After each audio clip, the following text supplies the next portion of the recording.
Good morning, good afternoon, and good evening. This is Dana Scranton, and welcome to the Pursuit of Wisdom and our series on the 6 basic human needs.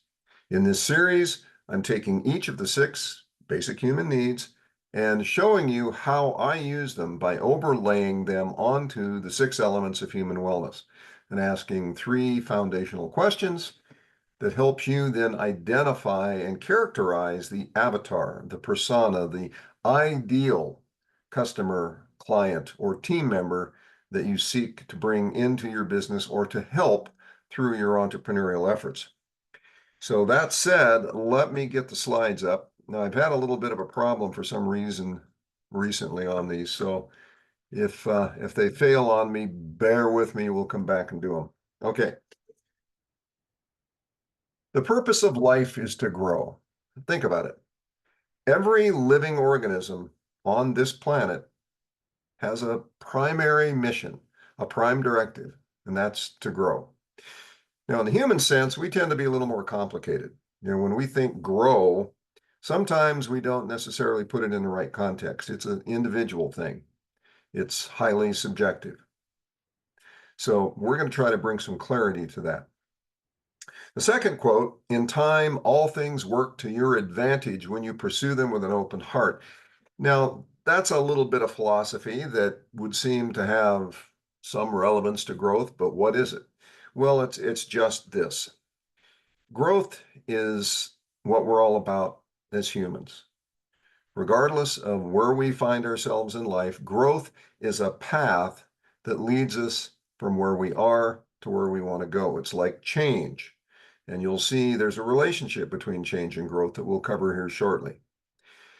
An open heart means that you are willing to be empathic with the other people you're dealing with, to show empathy, to understand, to feel, so that you can understand and appreciate what is the growth that would lead them to where they need to go. So in our system, the system that I'm teaching here, we take the 6 basic human needs and we lay them over the top of the 6 elements of human wellness. And it is those elements of human wellness and the subsets within each category that allow us to focus our efforts more exactly by understanding more precisely what it is that our marketplace needs. Okay. So you do that with an open heart, because an open heart allows empathy. Empathy is critical in helping your marketplace and the individuals therein to understand what growth means to them. Now, there's a hierarchy here, and the hierarchy looks like this. The need for certainty, which was the first basic human need that we covered, creates the need for change. Because to move from uncertainty to a higher degree of certainty, if you will, you have to change something. Change leads to growth, which is the topic today.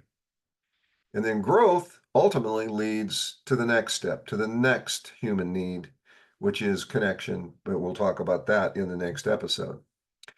Change is the gateway to growth. If you change, you can grow. And you're going to see in just a moment, there's a cyclical relationship, important to understand. Growth is the manifestation of change. So the things that change in the lives of your customer, the changes that you bring to them through your product, manifest into a form of change. Now, be mindful and purposeful in the changes that you undertake and advocate, because ultimately, those must resonate with your target customer. They must resonate with you, your needs, your purpose, your vision. And your role as a proponent of growth is to help people see growth as a lifestyle choice, which leads them to a better life. We live in a world where lifestyle seems to be growing in popularity, as well it should. We have a limited amount of time as mortals on this earth. We'd kind of like to have a lifestyle that rewards us for putting in the efforts we put in every day. And if that means growing in a certain direction, fulfilling the need for growth, then so be it. And your role is to help people see the benefits that it can bring to creating a lifestyle of their choice. Okay? So the six basic human needs and the six elements of human wellness. Now, I covered these in the prior two episodes, and we're going to use the same formula again. We're going to zero in on growth, and we're going to take growth and overlay it onto the six elements of human wellness by asking our three fundamental questions. Now, before we get there, I want to go over this concept of the cyclical relationship of change and growth. Because as I said, when you change, you necessarily grow. When you grow, you encounter another need to change. And so it is a cyclical phenomenon. This is running within our lives. Now, some change and growth engines run better than others. And what is the difference? The fuel you put in them. And that fuel is enthusiasm, passion, purpose, desire, those emotional elements. When you are emotionally connected to that which you desire, then change and growth come naturally. And that's true for you as the entrepreneur, but it's also true for your customers, your clients, your team members, the people that you seek to help. If they don't have a burning desire for something in their life, then it's difficult to get traction. It's difficult to make this engine run at a high level. But do keep in mind, the engine is running all the time. It may just be very tiny and very silent. And your role as an entrepreneur is to help people see that change and growth are a fundamental engine of life. Okay, this is one of the few things that I think people can be taught that they'll understand. It's a change growth engine. You change, you grow, change, you grow. Okay, so I'm going to leave that with you. Okay, so when it comes to growth, what do people want? They want the benefits of growth. It's like any basic human need. They want the benefits that come from the fulfillment of that need. In this case, growth leads them to a life of more pleasure, fun, enjoyment, and all the things that make living more rewarding and more fun. But that growth must be consistent with their desires and objectives. You can't lead them in a direction of change and growth that is counter to the lifestyle they want to lead. So you have to dovetail it in, you have to form it, you have to paint it, you have to put it in the context of what they want as benefits in their life. Now, your product is all about helping them see that, to feel the prospects of growth and what it will do for them. And it doesn't necessarily mean that you say, if you take this pill, your worries are over. You know, that's just a little bit of BS, right? But you can, with empathy and understanding of their need, help them see where your product might just help them. If it doesn't, don't advocate it. Help them find one that does. Now, the more life benefits that accrue from the use of your product, the more desirable the product will be to them. So you really have to sit down and look at what are the benefits. And that's the reason for the questions that we're going to get into now. So when it comes to the basic human need of growth, it's desirable. Growth in physical wellness, emotional, intellectual, spiritual, relationships, financial wellness, that's desirable. What isn't desirable and is to be avoided is decline and stagnation in those same areas of human wellness. Excuse me, got to get a little liquid here. So our mission, push people towards the desire for growth, movement, things that let them see they're making progress in life. And we do that by asking these three questions. Now, these three questions, as I said earlier in the prior episodes, you ask these in two ways.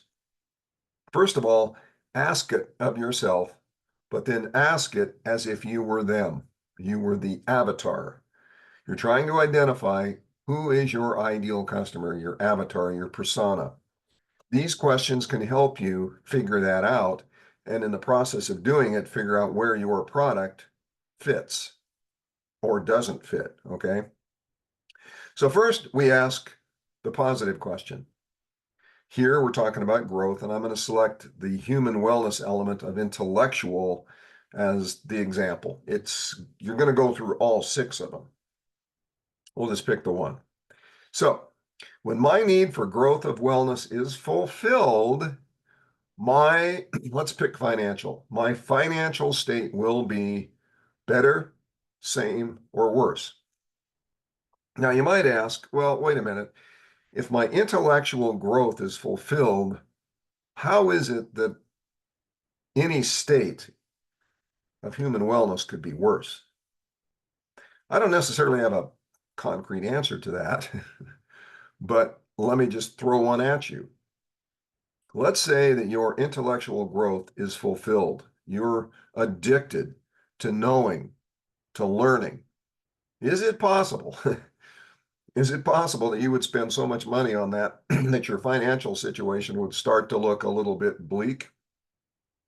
I know people who do that. Excuse me, they are learning junkies, they're webinar junkies, they're course junkies. They buy stuff all the time, most of which they never look at. Their financial situation is declining in that regard. So it's possible.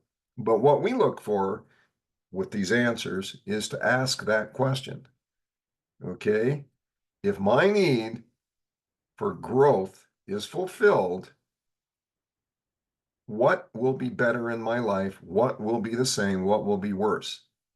And we want to ask those questions and then drill down. That's what we're not going to do in this series because that's an element where you start asking more questions. It will be better. Why will it be better? In what area will it be better? What is it that makes it better? These are the questions that you then drill down into, okay? If it's better, they're enthusiastic. If it's worse, they're resistant. If it's the same, they're apathetic. So your job, stay on the growth side, show the benefits, create the enthusiasm. Okay, now the negative question. When my need for growth of intellectual wellness is unfulfilled, and we'll stick financial again, my financial state will be better, the same, or worse. Now, it's kind of hard, once again, to say, well, if my growth is unfulfilled, how is it that my financial situation could be better? Seek that answer. Okay. I don't know what the answer is to that off the top of my head, but the reason that those are there is don't ignore them. Ask the question. If that growth were unfulfilled, what element of human wellness is going to be better, the same, or worse?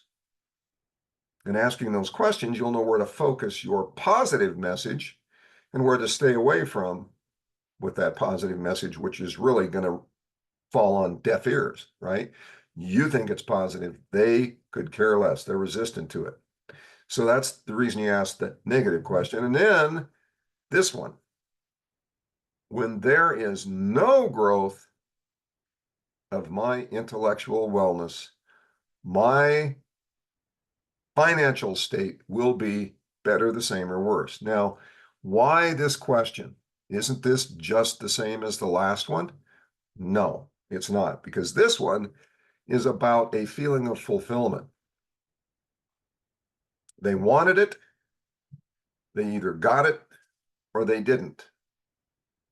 Okay, now they're going to ask the question, if I'm unfulfilled in this particular state, what is it that will not be a benefit to me? What is it that I will suffer from for not having intellectual growth or physical or emotional growth? But when they get to this question, when there is no growth, there's a fundamental difference between these two. This one is a negative. This one is, oh my God, if it's unfulfilled, what am I going to do? This one is when there is no growth. In other words, you're just stuck in the middle. You're not doing anything about it. There's no growth there. You're going to have to ask the question, well, if there's no growth in my state of intellectual wellness, my physical state, well, it's going to be the same.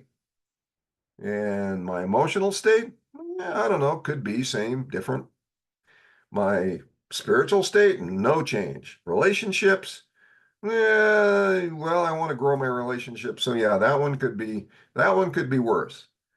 Financial, well, maybe they don't think it's going to be worse. Maybe they're happy where they're at, and change is not something, or growth rather, is not something that pops up in their mind as something essential. This question is about gauging whether or not they want to seek growth in a given area. It's that simple. It's the third question. It's not redundant, okay? But these three questions will help you to zero in on what it is your avatar, your persona, your ideal customer, client, team member, whatever, is feeling and thinking, and how you can then package the message to get through to them. So you want to equate growth, the idea of growth and what it means, to the use of your product and the attainment of that which is desired as an outcome for them, or even an essential step that moves them in that direction.